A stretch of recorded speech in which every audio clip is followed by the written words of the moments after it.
अलिबाग पोलिसांनी 2 वेगवेगळ्या कारवाईमध्ये सुमारे 1,16,000 किमतीचा गुटखा आणि चरस सदृश अंमली पदार्थ जप्त केला। या प्रकरणी 2 आरोपींना अटक केली आहे। ही कारवाई अलिबाग शहरातील हरीश बेकरी समोरील रोडवर आणि वायशेत परिसरात करण्यात आली।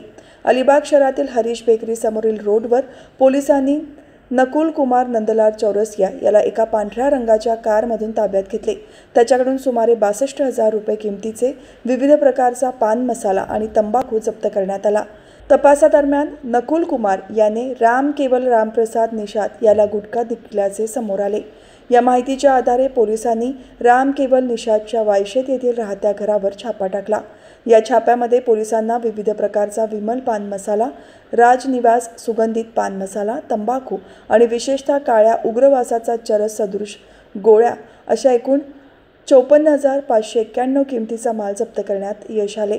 या दोन्ही प्रकरणांमध्ये अलिबाग पोलीस ठाण्यात गुन्हा नोंदवण्यात आला असून पुढील तपास सुरू आहे।